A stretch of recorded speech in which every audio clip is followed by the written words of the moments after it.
이후에 아람 왕 벤하닷이 그의 온 군대를 모아 올라와서 사마리아를 에워싸니 아람 사람이 사마리아를 에워싸므로 성중이 크게 줄여서 나귀 머리 하나에 은 80세겔이요 비둘기 똥 4분의 1갑에 은 5세겔이라 하니 이스라엘 왕이 성 위로 지나갈 때에 한 여인이 외쳐 이르되 나의 주 왕이여 도우소서.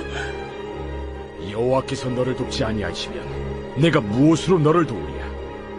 타작마당으로 말미암아 하겠느냐? 포도주 틀로 말미암아 하겠느냐? 무슨 일이냐? 이 여인이 내게 이르기를 내 아들을 내놓아라. 우리가 오늘 먹고 내일은 내 아들을 먹자 하매 우리가 드디어 내 아들을 삶아 먹었더니 이튿날에 내가 그 여인에게 이르되 내 아들을 내놓아라 우리가 먹으리라 하나 그가 그의 아들을 숨겼나이다. 왕이 그 여인의 말을 듣고 자기 옷을 찢으니라.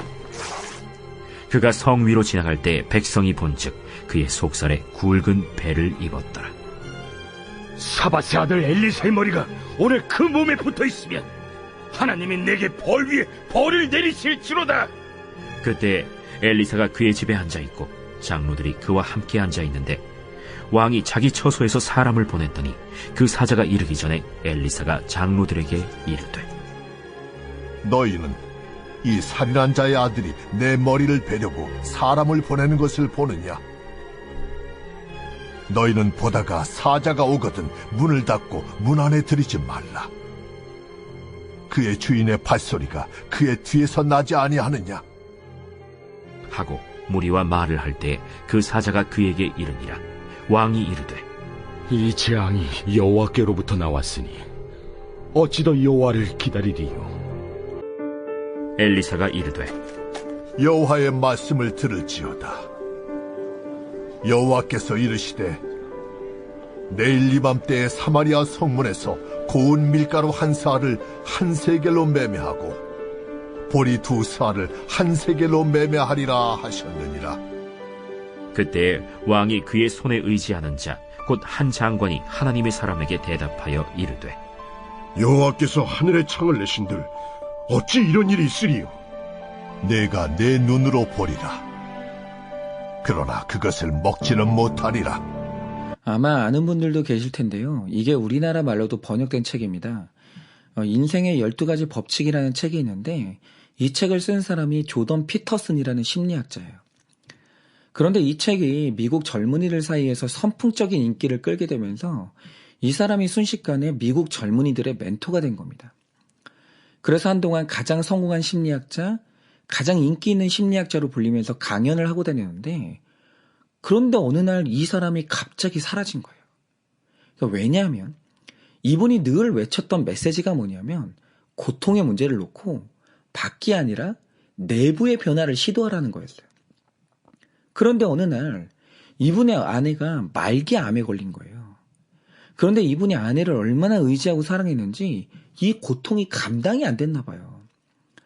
그래서 그 우울감과 불안함을 이기기 위해서 생애 처음으로 약물을 복용했는데 이분이 약에 의존하면서 처음 알게 된 사실이 뭐냐. 그러니까 원래 심리치료라는 것은 약물에 전적으로 의존하는 것이 아니라 적절한 약 처방을 통해서 일단 환자를 대화가 가능한 상태로 유지시켜 놔요. 그리고 상담을 통해서 생각을 바꾸는 게 상담 치료거든요. 그래서 심리치료의 핵심은 생각의 변화지 약물 치료가 아닙니다. 그런데 이분은 처음 느끼는 우울과 불안이 얼마나 심했는지 약물 쪽에 너무 치우친 거예요. 그래서 의사가 처방한 것보다 더 많은 양을 복용하기 시작했는데 그러다가 그만 약물에 중독이 된 겁니다. 그런데 이 약물에 중독되고 나니까 이 중독이 얼마나 지독한 건지 이 중독의 문제는 뇌의 문제거든요. 그런데 이 뇌라는 게 정말 이상한 게 일단 뇌가 뭔가에 중독이 됐다. 그러면 뇌는 그 중독 물질을 점점 더 많이 요구해요. 그래서 이제 표현을 하자면 처음에는 중독 물질을 한 모금만 마셔도 고통이 해결돼요. 그런데 나중에는 같은 고통을 해결하기 위해서는 한 컵을 마셔야 되고 또 시간이 지나서는 한 사발을 마셔야 고통이 해결되는 거예요. 이렇게 중독 물질의 양이 점점 늘어나요. 그래서 만약에 중독에 걸린 사람이 안 되겠다 싶어서 중독 물질에 대한 의존을 끊는다고 하죠. 그럼 그때부터 뇌가 난리를 치면서 금단 현상을 일으키는데, 이 조던 피터슨이라는 사람은 어떤 금단 현상이 있었냐면 몸에 심한 경련 현상이 일어나기도 하고, 어떨 때는 누군가가 몽둥이로 나를 두들겨 패는 것 같은 고통을 느꼈다는 거예요. 그런데 이게 다 뇌가 중독 물질을 다시 공급하라고 보내는 아우성이거든요. 굉장히 고통스럽고, 심지어는 이 금단 현상 때문에 죽는 사람도 있어요. 그러니까 이 현상이 너무 심하고 고통스러우니까 다들 다시 중독에 빠지는 거거든요. 그런데 이분은 그 고통을 참아내고 결국 중독을 끊었어요. 그런데 중요한 건 이 끔찍한 금단 현상의 고통을 얼마나 겪었는지 아십니까? 1년을 겪었어요. 그리고도 간헐적으로 그 후에도 금단 현상이 나타났어요. 그냥 놔주는 게 아니에요, 중독이. 그래서 이분이 그 중독을 끊는 기간을 겪고 깨달은 게 뭐냐?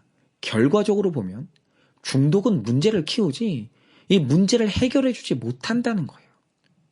오직 고통은 내가 변하고 성숙해져야 온전히 해결된다. 이 답을 확실히 느낀 거예요. 그런데 오늘 본문을 보면서 바로 이 중독의 문제에 대해서 보게 되는데요. 우리가 오늘 본문을 해석하려면 어제 본문과 연결해서 봐야 됩니다. 그런데 어제와 오늘 본문을 연결해서 보면 하나 이상한 게 있어요. 그게 뭐냐? 자, 어제 말씀을 보면 엘리사를 통해 아람의 군대가 무력화됐고, 그래서 6장 23절에 마지막으로 기록된 말씀이 뭐냐면 아람 군사의 부대가 다시는 이스라엘 땅에 들어오지 못했다는 거예요. 그런데 한 장을 넘겨서 오늘 말씀을 보면 아람 왕 베나닷이 군대를 모아서 사마리아를 에워쌌어요. 그럼 도대체 이 기록은 뭔가?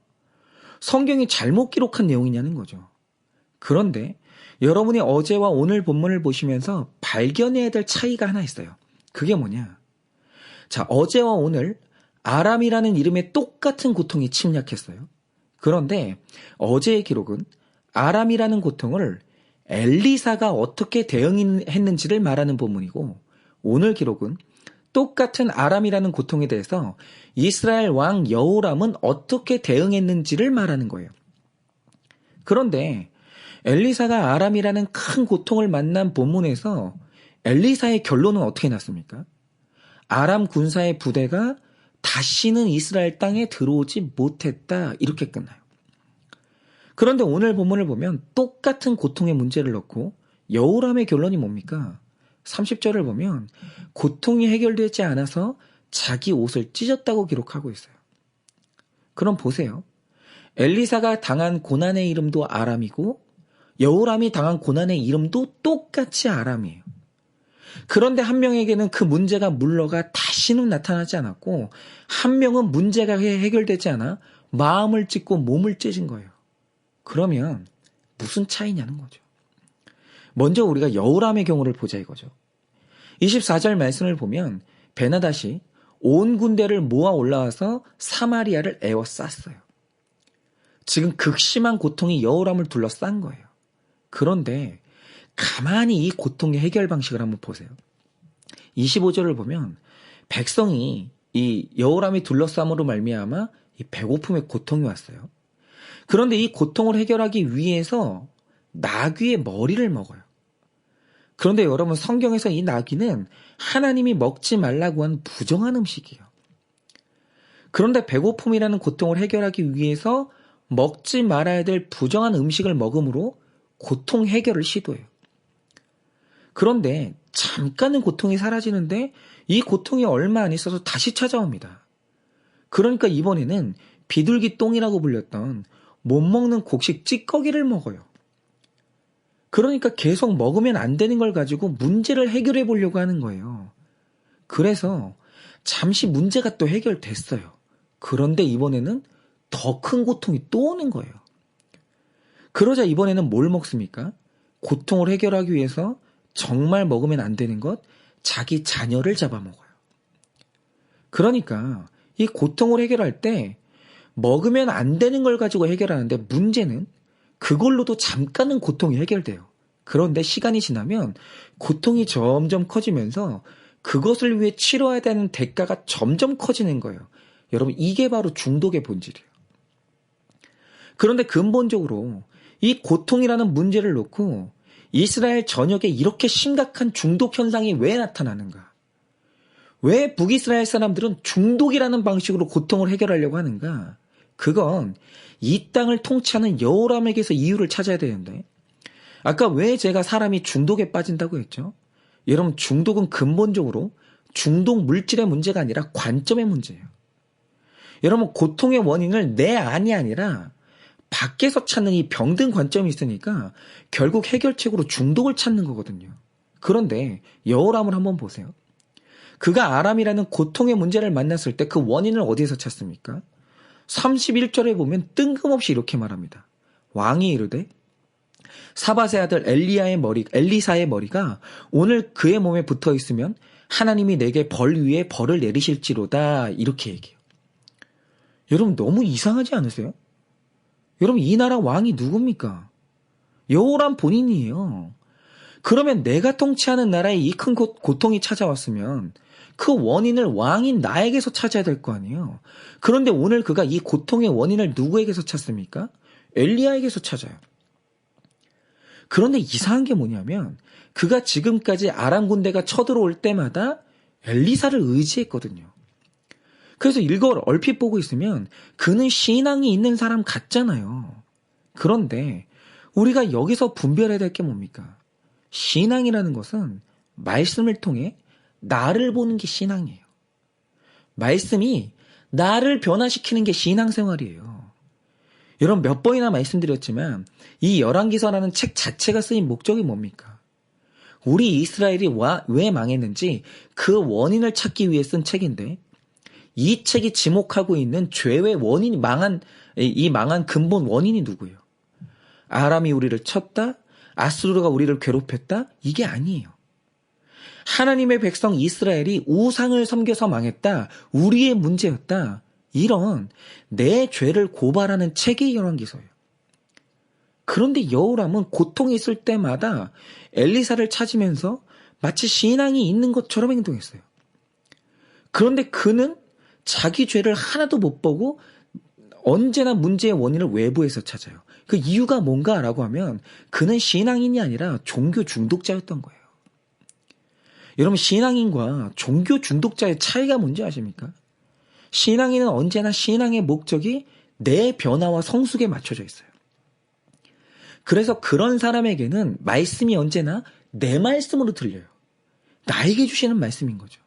그런데 종교 중독자의 초점은 언제나 변화가 아니라 문제 해결이에요. 그래서 언제나 말씀이 나를 괴롭히는 누군가를 향해 있고 나를 아프게 하는 문제를 향해 있는 거예요. 예를 들어 돈의 문제를 놓고 기도 내용을 보면 종교 중독자는 늘 돈 달라고 기도해요. 그런데 구속사의 사람은 내 탐욕의 문제를 놓고 기도해요. 그런데 이렇게 종교 중독자는 문제 해결이 인생의 목적이기 때문에 고통이 해결될 수 있다고 하면 언제나 하나님 말고 다른 신도 붙드는 우상 숭배를 해요. 즉, 문제를 해결할 수 있다고 하면 교회를 다니면서 점도 보고, 교회를 다니면서 불법을 저지를 수 있고, 언제든지 말씀을 들으면서도 불신자와 결혼하고 동업할 수 있는 거예요. 그래서 실제로 여호람을 가만히 보면 하나님도 믿어요. 문제를 해결하기 위해서. 그리고 바알도 동시에 믿어요. 그러다가 나중에 예후에게 암살을 당합니다. 즉, 여호람의 정체가 뭐냐? 그는 신앙인이 아니라 종교 중독에 걸린 사람이었고, 그러자 중독으로는 해결할 수 있는 게 아무것도 없었다는 거예요. 그런데 같은 문제를 겪었던 엘리사를 보세요. 어제 말씀을 보면 여호람과 똑같이 엘리사도 그 주변을 아람이라는 고통이 둘러쌌어요. 그런데 둘러싼 아람을 놓고 그가 했던 기도가 뭡니까? 아람을 제거해달라고 기도하지 않아요. 그가 기도했던 게 뭐냐면 아람을 바라보는 내 눈이 열리게 해달라고 기도해요. 여러분, 바로 이게 여호람과 엘리사의 차이예요. 여러분, 엘리사는 이 아람이 반복적으로 쳐들어왔듯이 고통은 반복적으로 올 수 없다는 걸 알아요. 그러면 올 수밖에 없는 고통을 해결하는 방법이 뭔가? 없어지지 않을 아람 군대를 놓고 씨름하는 게 아니라 이 군대를 해석할 눈이 열리면 된다라고 봤던 거예요. 내가 성숙하고 내가 변하면 된다고 본 거죠. 실제로 엘리사의 사원이 아람 군대를 해석하는 눈이 열렸을 때 바로 그 순간 아람 군대에 대한 고통과 두려움이 사라졌어요. 아람이 사라진 게 아니에요. 아람 군대를 향한 두려움이 사라진 거죠. 바로 이게 정답입니다. 여러분, 수학이 내게 고통을 줄 때 해결 방식이 뭡니까? 수학이라는 학문을 없애면 되는 겁니까? 여러분, 그런 일은 일어나지 않아요. 여러분, 수학의 고통을 해결하려면 내 실력이 늘면 되는 거예요. 여러분, 문제라는 것은 풀리지 않을 때 고통인 거지 한 번 풀린 문제는 다시는 내게 고통을 주지 못해요. 여러분, 그리고 모든 문제가 마찬가지예요. 해석되지 않은 문제가 나에게 고통을 주지 한 번 해석된 문제는 다시는 내게 고통을 주지 못해요. 여러분, 그래서 여러분, 엘리사에게 있어서 아람이라는 고통이 해석되자 마지막 기록이 뭡니까? 다시는 그 군대가 이스라엘 땅을 밟지 못했다는 거예요. 다시는 아람이 이 엘리사를 고통스럽게 하지 못한 거예요. 그럼 저에게 저를 둘러싸고 고통을 줬던 이 아람은 뭐였냐라고 하면 저에게는 이 차별의 문제가 그랬어요. 제가 어릴 때 이 아버지를 증오하고 특별히 제 형을 그렇게 증오했거든요. 왜냐하면 아버지가 형을 특별히 사랑하고 대접하는 게 이 차별이 참을 수 없는 고통이었어요. 그래서 나와 형을 대놓고 차별하는 아버지를 증오했고 내 사랑을 뺏어가는 형이 죽기를 그렇게 바랬어요. 형만 없으면. 내가 첫째로 태어났다면 날마다 그것 때문에 괴로워했고 자학했고 증오했어요. 그런데 어느 날 사역을 하는데 여러분, 제가 어느 날 부자와 가난한 사람을 차별하고 배운 사람과 못 배운 사람을 차별하고 있는 저를 보게 된 거예요. 그런데 최소한 제 아버지는 사역을 할 때만큼은 성도님들을 차별한 적이 없었거든요. 그러니까 어느 날 이 차별의 고통에 대해서 해석된 게 뭐냐? 인간이면 누구도 공평하게 사랑할 힘이 없구나. 나에게도 그런 힘은 없고 내 아버지에게도 그럴 힘은 없구나. 그리고 내가 아버지의 차별을 그렇게 욕했는데 알고 보니 나는 더 파렴치한 차별의 사람이구나. 이걸 깨닫게 되는데 정말 신기한 게 여전히 제 아버지는 눈치는 보지만 그래도 여전히 형과 저희를 차별해요. 아버지는 숨길 수 있다고 생각하시지만 여전히 차별을 하십니다. 그런데 차별은 없어지지 않았는데 차별의 문제가 해석이 됐어요. 그런데 신기한 게 뭐냐면 차별이 해석되고 나니까 더 이상 차별은 저를 고통스럽게 하지 못하더라는 거예요. 더 이상 차별이 이스라엘 땅 같은 제 마음에 다시는 침략하지 못하는 거예요. 여러분, 바로 이겁니다. 아람이라는 고통은 내 영안이 열려 그 문제가 해석되고 내 죄가 보이면 해결이 되는 문제지 내가 변하지 않는데 해결되는 문제는 없다는 거예요. 여러분은 오늘 어떤 문제로 고통스러워 하십니까? 그런데 그 고통의 문제를 놓고 남 탓을 하고 중독으로 피해봤자 해결되는 것은 아무것도 없습니다. 여러분, 오직 고통의 문제는 내가 변하고 내가 성숙해야만 해결돼요. 해석된 문제는 다시는 나를 괴롭게 하지 못해요. 그러니 오늘도 큐티하실 때 말씀으로 내 문제를 해석해달라고, 내 영안을 열어달라고 기도하십시오. 그때 하나님께서 내 문제를 해석할 말씀을 주사 다시는 나에게 고통이었던 그 아람의 군사가 내 땅에 들어오지 못하게 하실 줄을 믿습니다.